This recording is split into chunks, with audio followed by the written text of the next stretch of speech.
चौकी गांव में ये जो धरना चला अपनी मांगों को लेकर, जो बाढ़ से प्रभावित है बलादी, चौकी और मलाना क्षेत्र के लोग अपनी मांगों के समर्थन में अपने नुकसान की भरपाई के लिए जो लोग बैठे हैं, आज जो है 7वां दिन धरने का हुआ है। अभी तक ना तो सरकार की तरफ से कोई ऐसा प्रयास किया गया उनकी समस्याओं को हल करने का, और ना ही पावर प्रोजेक्ट कंपनियों की तरफ से किया गया है।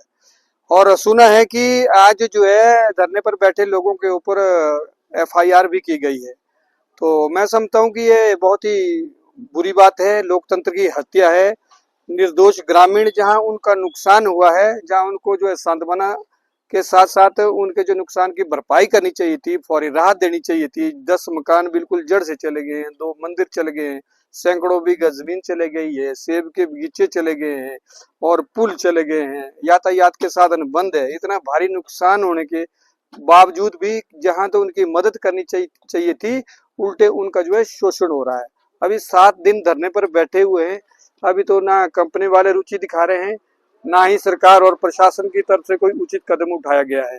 तो मुझे लग रहा है कि अगर ये स्थिति 1, 2, 3 दिन और रही तो हो सकता है कि पार्वती घाटी के सभी लोगों को उनके समर्थन में उतरना पड़ेगा।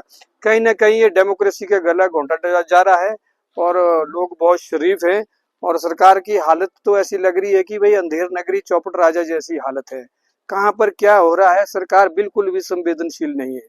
तो मेरा तो निवेदन है आपके चैनल के माध्यम से, अभी भी समय है कि भाई जल्दी से जल्दी जो उनकी समस्याओं का समाधान किए, जिनका नुकसान हो गया है उनके नुकसान की भरपाई की जाए, ताकि लोग अपने काम पर लौटें और पावर प्रोजेक्ट भी अपना काम सुचारू रूप से करें। अभी तक तो ग्रामीण बेचारे शरीफी से बैठे हैं, केवल जो है धरने पर बैठे, ना तो किसी का रास्ता रोका, ना पावर जनरेशन को रोका है।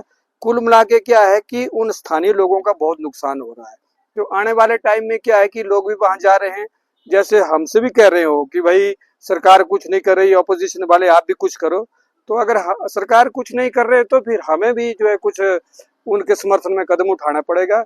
अभी हमारी माननीय सांसद 26 तारीख को इधर खराल में आ रही हैं, उनसे भी हम बातचीत करेंगे, और आगे अगर केंद्र से भी बात करनी होगी तो उस दिशा में भी हम आगे बढ़ेंगे। आज पावर प्रोजेक्ट्स की और उन जो धरने पर बैठे हैं ग्रामीण, उनकी समस्याओं को लेकर मैं इंडिविजुअली यहाँ प्रशासन से मिला, ADM से साहब से मिला, DRO साहब से मिला।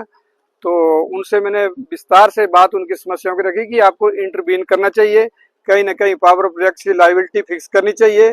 जो नुकसान हुआ है, सभी का कहना है कि बरसात उतनी ज्यादा हुई नहीं थी, कहीं ना कहीं जो है पावर प्रोजेक्ट जो एक साथ सारे गेट छोड़े हैं आधी रात को, उससे बहुत ज्यादा नुकसान है। तो इसलिए उनकी भी लायबिलिटी फिक्स करनी चाहिए। तो इसमें 2 बातें हैं, एक तो पावर प्रोजेक्ट की तरफ से क्या हो रहा है वो सुनिश्चित करना चाहिए, और सरकार क्या कर रही है। ना तो सरकार कुछ कर रही है, ना पावर प्रोजेक्ट कुछ कर रही है। तो ये आंदोलन जो है आने वाले टाइम में और गंभीर रूप ले सकता है। स्नेह रहते सरकार और प्रशासन से मेरा निवेदन है कि उचित कदम उठाएं, उनकी समस्याओं का समाधान करें। उन्होंने कोई चोरी नहीं की है, डाका नहीं डाला, अपना हक मांग रहे हैं। तो आपके चैनल के माध्यम से मैं उनसे यही निवेदन करना चाहता हूँ, जल्दी से जल्दी समस्या का समाधान हो, ताकि वहां के लोगों को राहत मिले। जी।